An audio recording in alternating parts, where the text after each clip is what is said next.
اعوذ باللہ من الشیطان الرجیم بسم اللہ الرحمن الرحیم.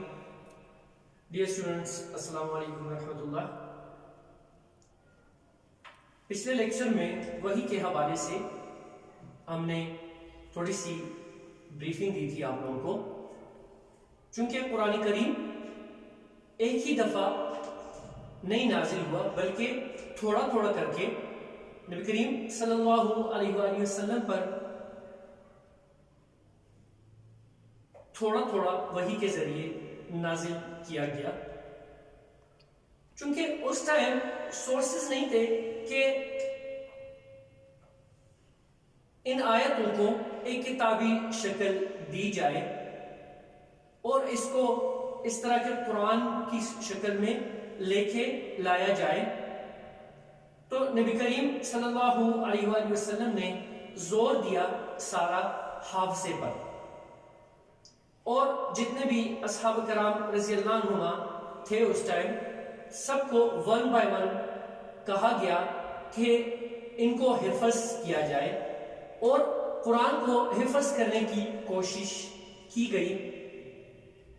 یہ ساری صورتحال چونکہ اس ٹائم بہت مشکل تھی، چنانچہ تھوڑی ہی مدت میں صحابہ کرام رضی اللہ عنہ کی ایک ایسی بڑی جماعت تیار کی گئی جسے قرآن کریم ازبر حفظ تھا. اس جماعت میں خلفائے راشدین رضی اللہ عنہ کے علاوہ حضرت طلحہ رضی اللہ عنہ، حضرت سعد، حضرت ابن مسعود، حضرت حذیفہ بن یمان، حضرت سالم مولا ابی حذیفہ، حضرت ابو ہریرہ، حضرت عبداللہ بن عمر، حضرت عبداللہ بن عباس، حضرت عمرو بن عاص، حضرت عبداللہ بن عمرو، حضرت معاویہ رضی اللہ عنہ، حضرت عبداللہ بن زبیر، حضرت عبداللہ بن سعید، حضرت عائشہ رضی اللہ عنہ، حضرت حفصہ رضی اللہ عنہ، حضرت ام سلمہ رضی اللہ عنہ وغیرہ بطور خاص قابل ذکر ہیں. غرض ابتداء اسلام میں زیادہ زور حفظ قرآن پر دیا گیا، اور اس وقت کے حالات میں یہی طریقہ زیادہ محفوظ اور قابل اعتماد تھا، اس لیے کہ اس زمانے میں لکھنے پڑھنے والوں کی تعداد بہت کم تھی، بلکہ تھی ہی نہیں سرے سے. کتابوں کو شائع کرنے کے لیے پریس وغیرہ کے ذرائع بھی موجود نہ تھے. اس لیے اگر صرف لکھنے پر اعتماد کیا جاتا تو نہ قرآن کریم کی وسیع پیمانے پر اشاعت ہو سکتی اور نہ اس کی قابل اعتماد حفاظت. اس کی بجائے اللہ تعالیٰ نے اہل عرب کو حافظے کی ایک ایسی قوت عطا فرما دی تھی کہ ایک ایک شخص ہزاروں اشعار کا حافظ ہوتا تھا، اور معمولی دیہاتیوں کو اپنے اور اپنے خاندان ہی کے نہیں، ان کے گھوڑوں تک کے نسب نامے یاد ہوتے تھے. اس لیے قرآن کریم کی حفاظت میں اسی قوت حافظہ سے کام لیا گیا، اور اسی کے ذریعے قرآن کریم کی آیات اور سورتیں عرب کے گوشے گوشے میں پہنچ گئیں. قرآن کریم کو حفظ کرنے کے علاوہ نبی کریم صلی اللہ علیہ وآلہ وسلم نے قرآن کریم کو لکھوانے کا بھی خاص اہتمام فرمایا. حضرت زید بن ثابت رضی اللہ عنہ فرماتے ہیں کہ میں آپ کے لیے وحی کی کتابت کرتا تھا. جب آپ پر وحی نازل ہوتی تو آپ کو سخت گرمی لگتی تھی، اور آپ کے جسم اطہر پر پسینے کے قطرے موتیوں کی طرح ڈھلکنے لگتے تھے.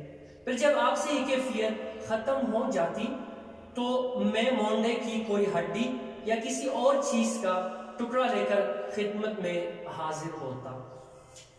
آپ لکھواتے رہتے اور میں لکھتا جاتا، یہاں تک کہ جب میں لکھ کر فارغ ہوتا تو قرآن کو نقل کرنے کے بوجھ سے مجھے یوں محسوس ہوتا جیسے میری ٹانگ ٹوٹنے والی ہے اور میں کبھی چل نہیں سکوں گا. بہرحال جب میں فارغ ہوتا تو آپ فرماتے پڑھو. میں پڑھ کر سناتا، اگر اس میں کوئی فرگزاشت ہوتی تو آپ کی اصلاح فرما دیتے اور پھر اسے لوگوں کے سامنے لے آتے. حضرت زید بن ثابت رضی اللہ عنہ کے علاوہ اور بھی بہت صحابہ رضی اللہ عنہ کتابت وحی کے فرائض انجام دیتے تھے، جن میں خلفائے راشدین رضی اللہ عنہ، حضرت زبیر بن عوام رضی اللہ عنہ، حضرت معاویہ، حضرت مغیرہ بن شعبہ، حضرت خالد بن ولید، حضرت ثابت بن قیس، حضرت ابان بن سعید رضی اللہ عنہ وغیرہ بطور خاص قابل ذکر ہیں۔ حضرت عثمان رضی اللہ عنہ فرماتے ہیں کہ نبی کریم صلی اللہ علیہ وآلہ وسلم کا معمول یہ تھا کہ جب قرآن کریم کا کوئی بھی حصہ نازل ہوتا تو آپ کاتب وحی کو یہ ہدایت بھی فرما دیتے تھے کہ اسے فلاں صورت میں فلاں فلاں آیت کے بعد لکھا جائے۔ یہ قرآنی آیات زیادہ تر پتھروں کی سلوں، چمڑوں کے پارچوں، کھجور کی شاخوں، بانس کے ٹکڑوں، درخت کے پتوں اور جانوروں کی ہڈیوں پر بھی لکھی جاتی تھی۔ البتہ کبھی کبھی کاغذ کے ٹکڑے بھی استعمال کیے گئے ہیں۔ اس طرح عہد رسالت میں قرآن کریم کا ایک نسخہ تو وہ تھا جب نبی کریم صلی اللہ علیہ وآلہ وسلم نے اپنی نگرانی میں لکھوایا تھا، اگرچہ وہ مرتب کتاب کی شکل میں نہیں تھا بلکہ متفرق پارچوں کی شکل میں تھا۔